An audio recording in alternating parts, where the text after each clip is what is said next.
नमस्कार, स्वागत है आपका हमारे इस वीडियो में, जहां पर हम पॉलिटी शार्ट नोट्स के 7वें भाग में जो देश की राष्ट्रीय पार्टियां हैं, उनके मानक और राज्यों में जो लोकसभा सीट हैं, उनके बारे में जो तथ्य हैं उनको देखेंगे। तो आइए बिना देरी किए चलते हैं वीडियो की तरफ। यदि आपने इससे पहले वीडियो हैं उनको नहीं देखे हैं तो आप इस वीडियो को देखने के उपरांत प्ले लिस्ट में जाकर उन वीडियोज़ को भी देख सकते हैं। तो आइए चलते हैं वीडियो की तरफ।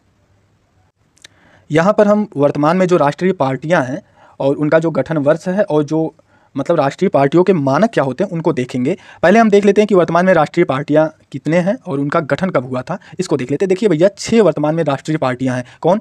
राष्ट्रीय कांग्रेस पार्टी, भारतीय जनता पार्टी, भारतीय communist party, Bahujan Samaj party, आम आदमी पार्टी और नेशनल पीपुल्स पार्टी, जो पीए संगमा जी का है। आम आदमी पार्टी केजरीवाल जी का, बहुजन समाज पार्टी ये भानु कुमारी मायावती जी का है। ठीक है। भारतीय जनता पार्टी आप जो देखेंगे ये माननीय नरेंद्र मोदी जी, और राष्ट्रीय कांग्रेस पार्टी ये तो स्वतंत्रता पूर्व से जो है वो पार्टी चली आ रही है और वर्तमान समय में माननीय राहुल जी उसका नेतृत्व कर रहे हैं।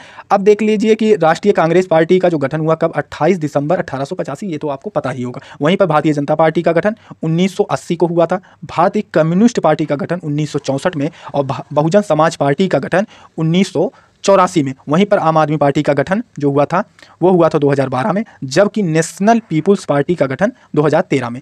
अब राष्ट्रीय दल के जो मानक होते हैं कि किसी दल को राष्ट्रीय दल कब घोषित किया जाएगा, इसको देख लेते हैं। पहला पॉइंट क्या है?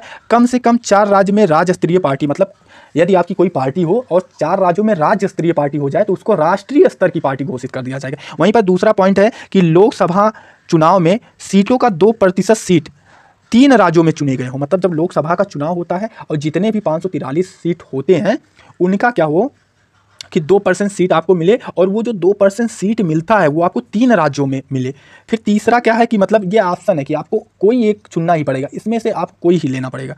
ठीक है, कि 4 राज्यों में 6% मत और 4 लोकसभा सीटें विजिट करना। यदि आपके पास ये चीज़ें आती हैं तो आप राष्ट्रीय दल के मानक को पूर्ण करते हैं और आप राष्ट्रीय पार्टी बन जाते हैं। ठीक है, इसीलिए मतलब जो और पार्टियां हैं वो राष्ट्रीय पार्टियां नहीं बन पाती। ठीक है, उसके बाद देख लेते हैं चुनाव 2014, ये 18वीं लोकसभा से संबंधित थी। ठीक है, लोकसभा चुनाव से संबंधित थी। 7 चरण में चुनाव हुआ था, बहुत इंपॉर्टेंट नहीं है, बस अब तो लेट भी हो चुका है तो इसका कोई भी, बस यही याद रखिएगा जो चुनाव हुआ था 2024 में वो 18वीं लोकसभा चुनाव था। ठीक है, और 7 चरणों में हुआ था, बस इससे ज़्यादा कुछ नहीं।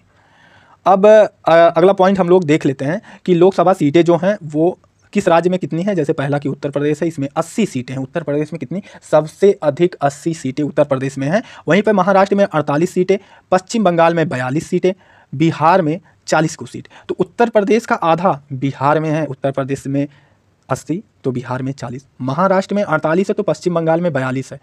बिहार से 2 ज़्यादा कहाँ है? पश्चिम बंगाल में। तमिलनाडु में कितना है? तमिलनाडु में आपका 39 सीटें हैं, बिहार से 1 कम सीट तमिलनाडु में है। और मध्य प्रदेश में तमिलनाडु से 10 कम सीटें, 29 सीटें। वहीं पर कर्नाटक की बात की जाए तो आपकी 28 सीटें हैं, जबकि आंध्र प्रदेश और राजस्थान में आपकी 25 सीटें हैं और गुजरात में आपके 26 सीटें हैं। ऐसे भी याद रख सकते हैं, माननीय मोदी जी कहते हैं 36 इंच का सीना, तो आपके यहाँ 26 इंच का सीना उनका, तो ऐसे मतलब मजाक के तौर पे बता रहा हूँ कि जैसे याद हो जाए। तो गुजरात वहीं से हैं तो 26, ठीक है, 26 सीटें वहाँ पर हैं।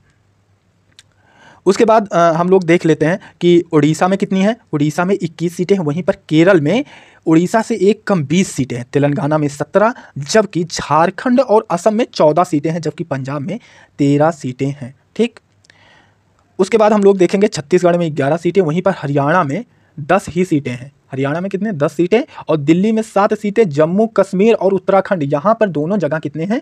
5 सीटें हैं, जबकि हिमाचल प्रदेश में 4 सीटें हैं। ठीक, अब इसके बाद देखेंगे कौन 2 सीटों वाले राज्य कौन है जहाँ पर 2 सीटें हों। ठीक है, त्रिपुरा, मणिपुर, मेघालय, गोवा और अरुणाचल प्रदेश, ये ऐसे 5 राज्य हैं जहाँ पर सीटों की संख्या कितनी है? 2 है।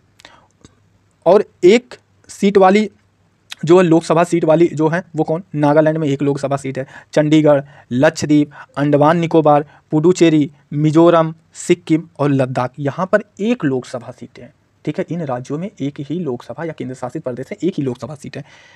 उसके बाद देखेंगे भारतीय लोकसभा सीट जो आरक्षित हैं, जैसे एससी वर्ग के लिए 84 सीट, वहीं पर एसटी वर्ग के लिए 47 सीटें आरक्षित की गई हैं। ठीक है, यहाँ पर साइड में जो देख रहे हैं वो शार्ट नोट्स बनाते समय बिहार एग्जाम के टाइम पर मैं बिहार से संबंधित चीज़ें नोट किया था, तो आप ऐसे देख लीजिए, यदि आपको बिहार स्पेशल से संबंधित है तो आप इनको नोट कर सकते हैं। बाकी इस वीडियो में इतना ही, मिलते हैं आपसे अगली वीडियो में, और लाइक वगैरह आप कर दीजिएगा। चैनल पर नए हैं तो सब्सक्राइब भी कर लीजिएगा। मिलते हैं आपसे अगले वीडियो में, तब तक के लिए नमस्कार, धन्यवाद।